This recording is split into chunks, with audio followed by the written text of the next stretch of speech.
Hi అండి, నేను మీ విజయ. గున్ని రసోయిలో అందరికీ స్వాగతం సుస్వాగతం. ఈరోజు నేను మీకు సాబుదానా కిచిడి చూడండి. సాబుదానా కిచిడి చెప్తున్నానండి. చాలా చాలా బాగుంటుంది. చాలా విడివిడిగా వస్తుంది చూడండి. సగ్గుబియ్యం సాబుదానా అంటే సగ్గుబియ్యం కిచిడి చెప్తాను. చాలా తక్కువ సామాన్లతో చాలా వేగంగా అయిపోతుందండి. చూడండి, చూడండి ఇలా వస్తుందండి చేసుకుంటే. దీనికి మహా అయితే 5 నిమిషాల నుంచి 10 నిమిషాలు పడుతుందండి. అంతకన్నా ఎక్కువ టైం పట్టదు. చాలా బాగుంటుంది. రండి ఎలా చేస్తారో మీకు చెప్తాను. దీనికోసం ఏంటేంటి కావాలో చూడండి. ఇది సగ్గుబియ్యంకి ఒక మాట బాగా కడిగించుకొని నీళ్ళు తీసి 3-4 గంటల వరకు వదిలేయాలండి. ఇక వచ్చేసారా ఇలా మెత్తగా అయిపోతుంది. చాలామంది ఏం చేస్తారంటే నీళ్ళలో నానబెట్టి వదిలేస్తారు. వదిలితే అది ముద్ద అయిపోతుంది. అలా చేయకుండా విడివిడిగా రావాలంటే ఓ మాట నీళ్ళతో బాగా కడిగించుకోవాలి. 2-3 మాటలు కడుక్కొని నీళ్ళు తీసుకొని 3-4 గంటలు వదిలేయాలి. దుంపలు, ఉడికిన దుంప ఒకటండి ముక్క చేసి పెట్టుకున్నాను. పచ్చిమిరపకాయలు, కొత్తిమీర, అలాగే పల్లీలు కొంచెం వేయించుకొని పౌడర్ చేసుకోవాలి. నెయ్యి, జీలకర్ర, ఉప్పు ఇవేనండి దీనికి కావాలి. రండి ఇది ఎలా చేస్తారో చెప్తాను. ఈ గ్యాస్ ఆన్ చేసుకున్నాను, మూకుడు పెట్టుకున్నాను.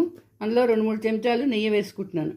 నూనెతో కూడా చేసుకోవచ్చు, కానీ నెయ్యితో చేస్తే దీని టేస్ట్ చాలా బాగుంటుందండి.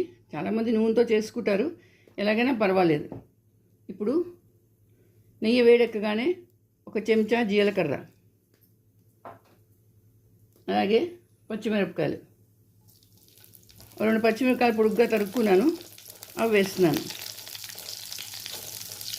కొంచెం వేయించుకోవాలి. ఇందులో ఆవాలు అవసరం లేదండి, ఓన్లీ జీలకర్ర, పచ్చిమిరపకాయలు. చాలా తక్కువ సామాన్లు పడతాయి, కానీ చాలా రుచిగా ఉంటుంది.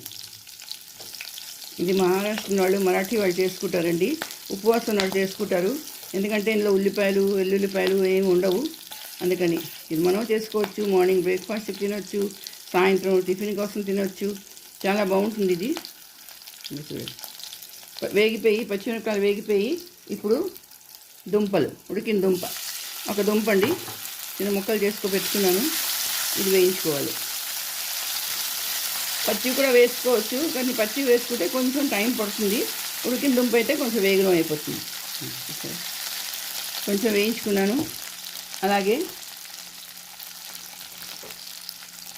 ఇప్పుడు సగ్గుబియ్యం ఇచ్చారా ఎంత విడివిడిగా ఉన్నాయో.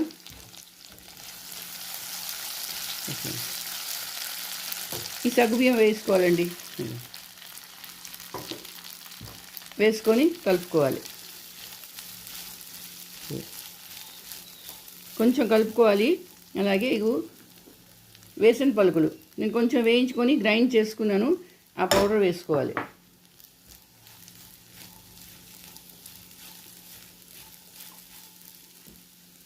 ఇప్పుడు తగినంత ఉప్పు, మీకు ఎంత కావాలంటే ఉప్పు వేసుకోండి. కొంచెమే వేసుకోండి, చాలకపోతే మళ్ళీ వేసుకోవచ్చు. ముందే ఎక్కువ వేసుకున్నాం అనుకోండి, తగ్గించడం కష్టం అయిపోతుంది. ఇంకోటండి చూసారా ఎంత వేగం అయిపోయింది, ఎంత బాగుందో చూడండి. తెల్లగా వస్తుంది, ఇది చాలా బాగుంటుందండి. ఇప్పుడు ఫైనల్గా కొత్తిమీర,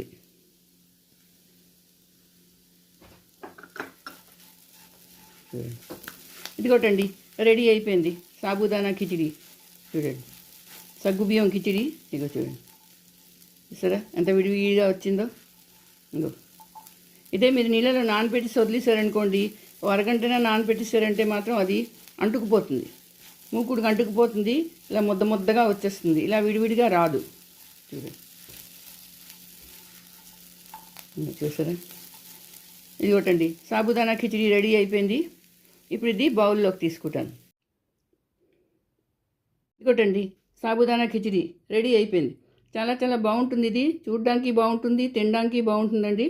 చాలా తక్కువ సామాన్లతో అయిపోతుంది, చాలా వేగం కూడా అయిపోతుంది. చూడండి మరి మీరు చేసుకోండి, అందరికీ పెట్టండి.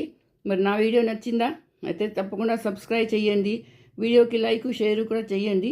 మళ్ళీ ఇంకో వీడియోతో కలుస్తాను. అంతవరకు సెలవు.